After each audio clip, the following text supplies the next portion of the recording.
Howdy y'all.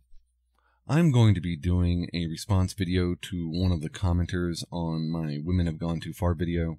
It will be scripted, but I will not be doing much audio editing or video work for it, so please forgive me. I'll be doing this for time reasons, and because I'm thinking on and about more important ideas in general for MGTOW, and oddly actually, synthesizing stuff maybe for science. I don't know, it's weird. I will also be stealing Sparky Pfister's format for responding to feminist garbage, so I hope he forgives me, and I hope you enjoy. So, here we go. Why do you assume the truth is that all women really want is a fuckable wallet? Because the evidence supports this conclusion. No matter how one works the grammar, I will simply cite Brad Pitt, Hugh Jackman, as both being fuckable and with lots of money and a lot of women liking them. There's also the drug-dealing bad boy, young lady, Tammi. Who are you to speak for all women, or any women at all? Just because you may have overheard a couple of particularly shallow bitches talking about men doesn't mean all women are like that. I never claimed to speak for all women. I did not overhear these women. I was working with them, and this discussion happened during our break, face to face. And the Nawalt argument is not supported by the data. Those women, if they even existed at all, don't speak for all women any more than you speak for all men. Now you question my sincerity, and I never claimed to speak for all men.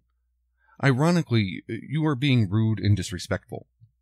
And this will be the beginning of the projection and denial you will be engaging in. Thus, why I made the video response. Each woman has a different set of attributes she likes and picks her partners by. This is not supported by the data, miss, research, or even common sense.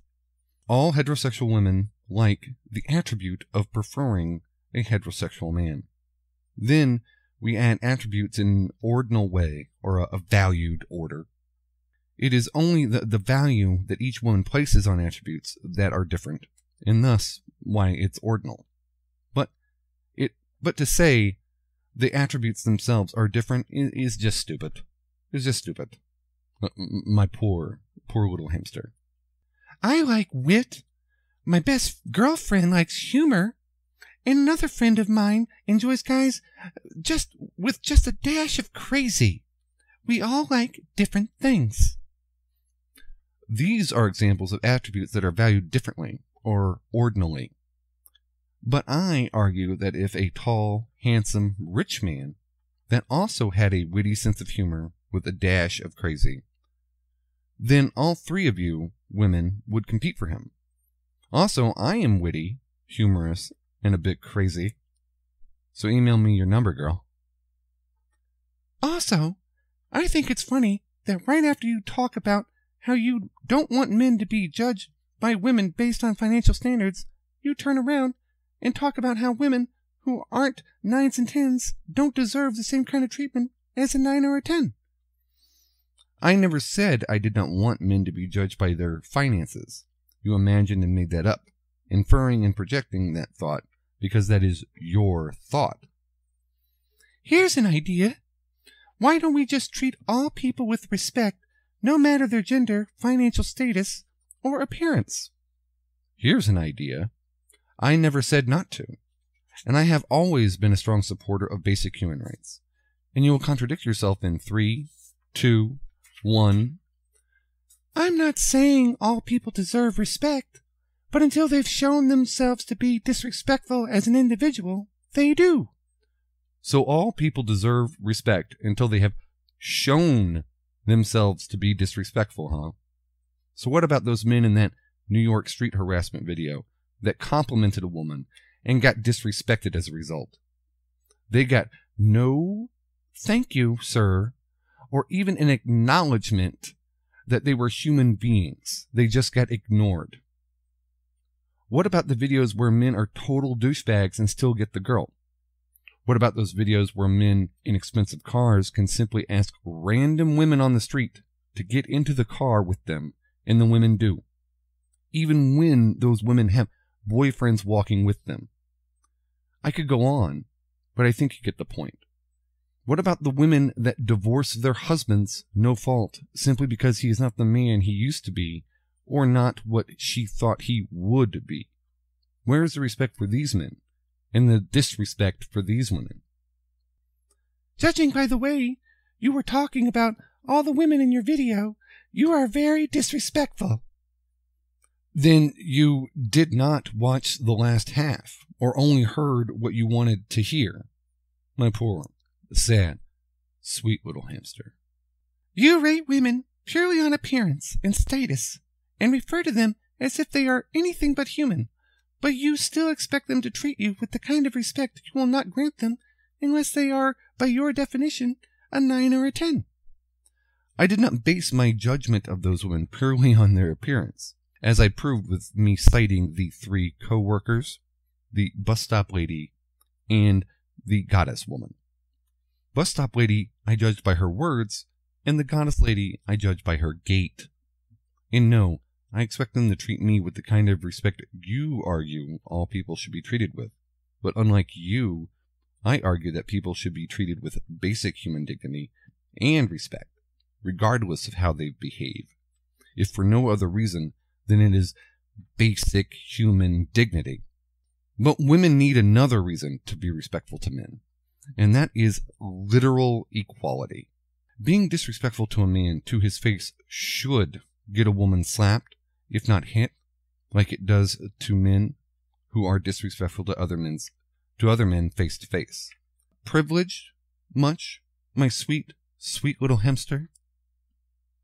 You are a hateful, disrespectful, hypocritical, shallow egomaniac, and you are not deserving of anyone's respect. I still see no disrespect in my video, other than what others might infer.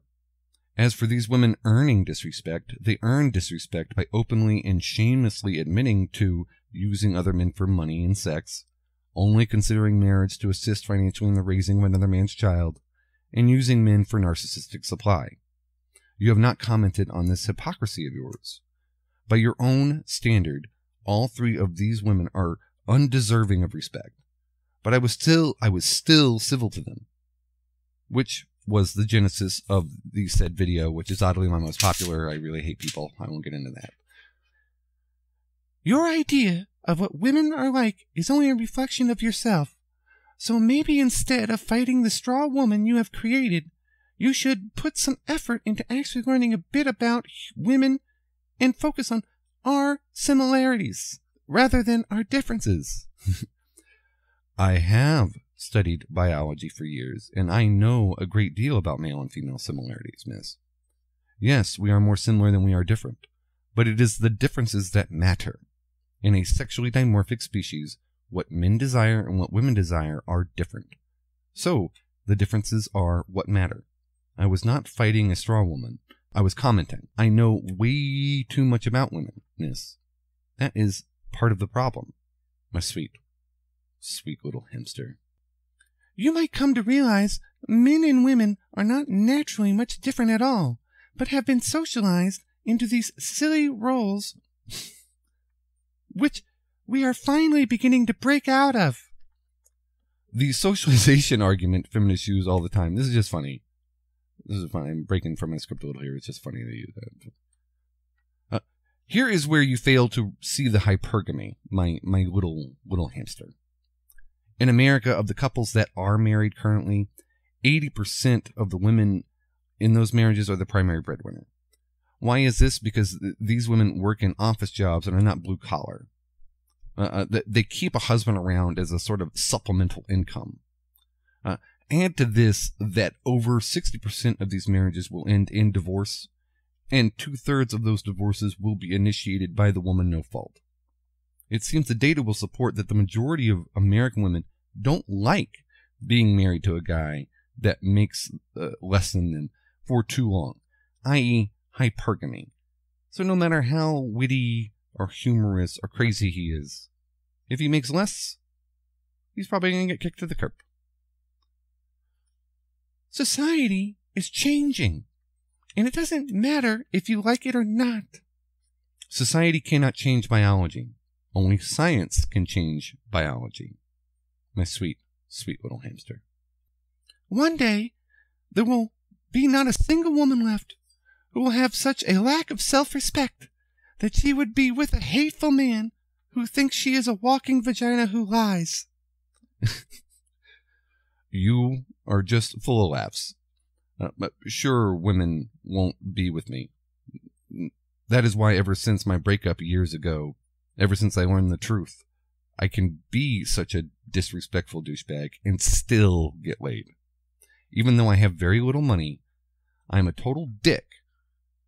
And the last girl that blew me was an 18-year-old Polish chick. I have had sex with girls nearly half my age.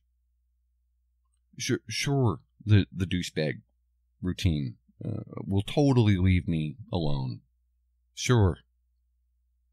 It is also important to remember that these women were not looking for a husband, only a fuck. When that day comes, it won't be them who will die lonely. It will be you. Sure, my precious, precious little hamster. Sure. That is why you are so angry right now. And your vagina is a little bit warm and wet. Well, you have a nice day. And always remember to go your own way. Yours truly, M.